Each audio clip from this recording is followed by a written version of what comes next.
페미니즘 현상과 방황하는 소년들.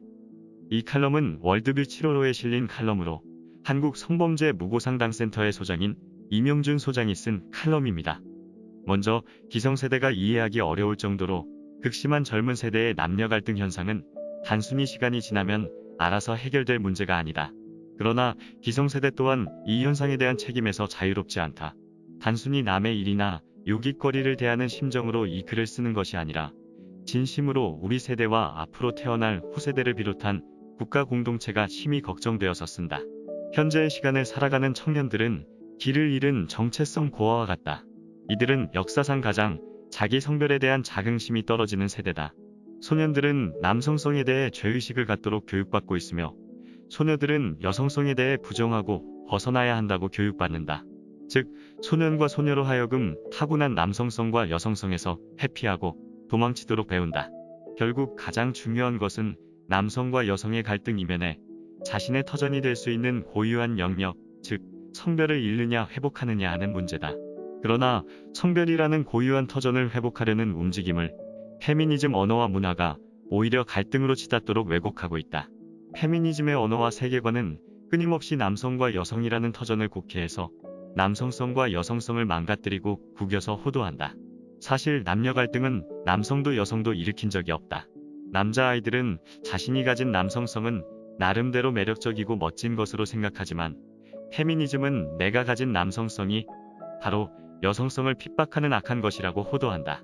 여자아이들은 위대한 여성성에 대해 말하지만 페미니즘은 그것은 바로 남자들이 만들어 놓은 가부장적인 제도 때문이니 그 틀을 깨기 위해 남자를 공격하면 된다고 호도한다.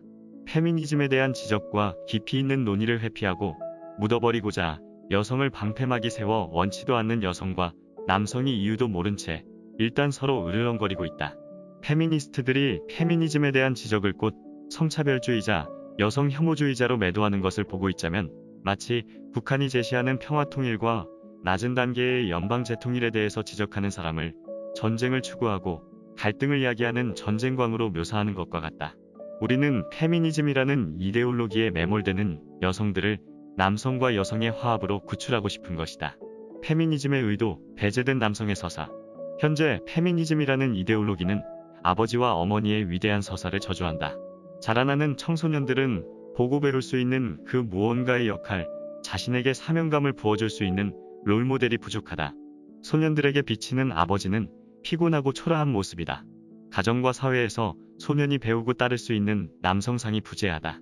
즉, 남성의 서사가 이어져 내려오지 못하고 끊어진 것이다. 학교에 가도 여자 선생님밖에 없다. 여자 선생님은 소년들이 거칠게 뛰어노는 것을 산만하다라고 지적한다. 실제로 많은 소년이 주의력 결핍 취급을 받는다. 예쁘장한 소년이 되기를 강요받고 있다. 길을 잃은 소년들은 자신의 정체성을 숨기거나 아니면 반항적으로 행동하기에 이른다. 이것에 대해 페미니즘은 루저남 혹은 잠재적 범죄자라고 진단한다. 소년들을 사회 구성원으로 거듭나게 하는 것이 아니라 배제하고 소외시키는 것이다. 남성이 되지 못한 소년들은 온라인상에서 남성상을 갈급한다. 유튜브 예능에서 화제거리였던 가짜 사나이 머니게임이 연이어 화제가 된 것에는 방황하는 소년들의 갈망이 녹아있다. 가짜 사나이에서는 멋있는 남성상, 그리고 머니게임에서는 말 잘 듣는 예쁜 소년상에 대한 반발심이 드러난다. 우리는 소년이 남성으로 거듭나는 서사와 남성이 아버지가 되는 서사를 회복해야 한다. 페미니즘은 남성과 여성의 위대한 서사에 흠을 내고 축소시켜서 젠더라는 허구의 개념으로 채우려 한다. 요즘 청소년들은 온라인상에서 남성상과 여성상을 배우고자 갈급한다. 하지만 이들에게 제공되는 온라인상의 정보는 누군가의 수익을 위해, 누군가의 영향력을 위해, 누군가의 정치적 목적을 위해 만들어지는 상품일 뿐이다. 권능의 율로 정체성, 젠더의 위협. 페미니즘은 정체성 고아의 상태에 놓여있는 소년과 소녀에게 새로운 터전을 제시하고 있다. 바로 사람이 만들어낸 젠더라는 허구의 개념이다. 젠더는 마치 권능의 터전처럼 보이기도 한다. 이 터전에 사명감은 없다. 책임감 또한 없다. 이 터전을 영위하고 존속시킨다고 할지라도 그 터전이 그 개인을 책임지지 못한다. 설명하지도 못한다. 결국 허구 개념의 자아를 의탁했던 아이들은 자라나서 자신을 잃게 된다. 하지만 자신을 잃어버려도 페미니즘은 그 개인을 책임져 주지 않는다. 또한 젠더라는 개념으로 인해 남성과 여성이라는 성별에 대한 자긍심이 사라지고 있다. 소년과 소녀에게 사명감과 숭고함을 부여해줄 수 있는 강고한 성별이라는 터전이 이제는 도망치고 회피해야 할 터전이 된 것이다. 소년과 소녀들은 길을 잃었다. 이들에게 우리가 제시해야 할 것은 무엇인가? 페미니즘이 이들에게 제시하는 것은 욜로 성별과 욜로 부부라는 개념이다. 성적 자기 결정권이라는 이름으로 제시되는 개념은 꽤나 폭력적이다.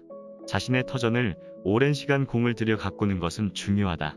그리고 그 터전의 서사가 계속해서 이어져 나가야 한다. 하지만 페미니즘은 소년과 소녀가 물려받을 고귀한 선대 역사가 담긴 터전을 훼손하고 빼앗으며 이곳으로부터 도망치라고 한다. 터전을 잃은 소년과 소녀에게 젠더라는 터전과 성평등이라는 우상을 상으로 줄 테니 너희들끼리 칼과 창을 들어 서로 싸우라고 하는 것이 바로 남녀 갈등이다. 남성과 여성의 갈등이 없다는 것이 아니다. 이 현상을 남녀 갈등으로 해석하는 것이 문제 해결에 도움이 되겠냐는 것이다. 필자는 이 현상을 페미니즘 현상으로 해석하지 않고 남녀 갈등으로 해석하는 이상 오히려 페미니즘이 깔아놓은 그들의 판에 다시 들어가는 것이라고 본다. 이 현상은 성파시즘이냐 성화합주의냐의 전쟁이다.